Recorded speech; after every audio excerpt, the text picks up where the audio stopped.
IPL 2025 సీజన్‌లో హైదరాబాద్ ఉప్పల్ స్టేడియంలో శనివారం నాటి మ్యాచ్ గనక చూసుకున్నట్టయితే డబుల్ హెడర్ మ్యాచ్‌లో ఇక హైదరాబాద్ అలాగే పంజాబ్ జట్లు మధ్య జరిగిన మ్యాచ్‌లో హైదరాబాద్ జట్టు 8 వికెట్ల తేడాతో అదరగొట్టేసింది. ముఖ్యంగా చెప్పాలి అంటే ఇక్కడ అభిషేక్ శర్మ అలాగే అభిషేక్ శర్మ, ట్రావిస్ హెడ్‌తో పాటుగా ప్రతి ఒక్క హైదరాబాద్ ఆటగాడు అదరగొట్టేశాడు. ఇక అభిషేక్ శర్మ కేవలం 40 బంతుల్లోనే సెంచరీ చేసి ప్రపంచ రికార్డులను బద్దలు కొట్టాడు.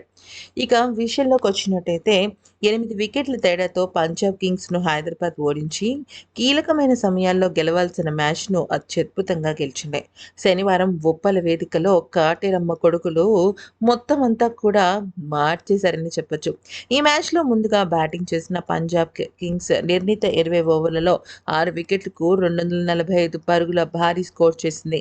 శ్రేయస్ అయ్యర్ 82 పరుగుల విధ్వంసకర హాఫ్ సెంచరీతో చెలరేగితే ప్రభ్ సింగ్ సింగ్ కూడా ఈ 42 బంతులు, ప్రియాంష్ ఆర్య 36 బంతులతో రాణించారు.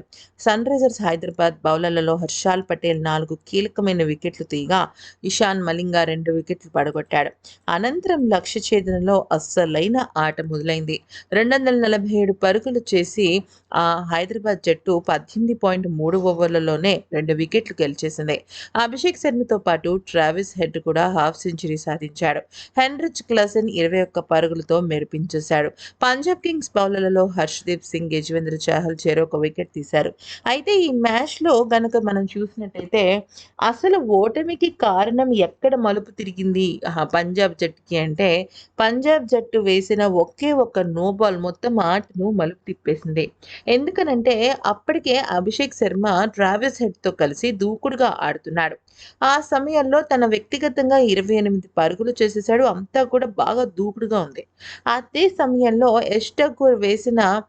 ఠాకూర్ వేసిన 4వ ఓవర్‌లో వరుసగా ఒక 4, ఒక 6 బాదిన అభిషేక్ శర్మ 4వ బంతికి క్యాచ్ ఔట్ అయ్యాడు. పెవిలియన్ వైపు నడిచిన అభిషేక్ శర్మను ఎంపైర్ వెనక్కి పిలిచి ఆ బంతి నో బాల్ అని ప్రకటించగా అభిషేక్ శర్మకి ఒక అత్యద్భుతమైన లైఫ్ వచ్చింది. దాంతో ఊహించని విధంగా ఎక్కడ 28 పరుగులు, ఎక్కడ 141 పరుగులు. అన్ని పరుగులు సాధించాడనమాట. అంటే పంజాబ్ కింగ్స్‌కి ఒక రకంగా చెప్పాలంటే రక్త కన్నీరే. ఫుట్ నో బాల్ వేయడంతో అభిషేక్ శర్మ బ్రతికిపోయాడు. అప్పటికే అభిషేక్ శర్మ 28 పరుగులు చేశాడు. ఇక ఆ తర్వాత ఆకాశమే హద్దుగా చెలరేగిపోయాడు. లూకీ ఫెర్గ్యూసన్ ఆ సమయంలో గాయంతో మైదానాన్ని వీడాడనమాట. అంటే ఈ ఇద్దరి ధాటికి Sunrisers power play wicket నష్టపోకుండా 83 పరుగులు చేసేసింది. అయితే ఇక అభిషేక్ శర్మ ఇచ్చిన 2 కష్టతరమైన క్యాచ్‌లను యజువేంద్ర చహర్ ఆఖరిలో కూడా నేలపాలు చేసేసాడు. ఈ అవకాశాలతో ఇంకా ఆపడం కష్టమైంది అభిషేక్ శర్మని. అయితే శ్రేయస్ అయ్యర్ వరుసగా బౌలర్‌లని మారుస్తున్నప్పటికీ కూడా ఫలితం లేకపోయింది. ఏ బౌలర్ అయినా 6లు, 4లు కొట్టేస్తున్నాడు. ఇక ఆ తర్వాత మాత్రం హర్షదీప్ సింగ్ వేసిన ఒక బంతికి అంటే తను క్యాచ్ ఔట్‌గా వెనుదిరగడంతో 171 పరుగుల భాగస్వామ్యంకి తెరపడిందనమాట. క్రీజ్‌లోకి క్లెజెన్ రాగా ఇక అభిషేక్ శర్మ 40 బంతుల్లోనే సెంచరీ పూర్తి చేసుకున్నాడు. వెంటనే తన జేబులో నుంచి పేపర్ తీసేసి సెలబ్రేషన్స్ చేసుకున్నాడు. అయితే శ్రేయస్ అయ్యర్ బౌలర్‌ని మార్చినా, ఫీల్డ్ సెటప్ మార్చినా ఫలితం దక్కలేదు. చివరాఖరుకు విజయం ముంగిట అభిషేక్ శర్మను హర్షదీప్ సింగ్ క్యాచ్ ఔట్‌గా పెవిలియన్‌కు చేర్చడంతో ఇక క్రీజ్‌లోకి వచ్చిన ఇషాన్ కిషన్‌తో కలిసి క్లాసెన్ విజయ లాంఛనాన్ని పూర్తి చేశాడు.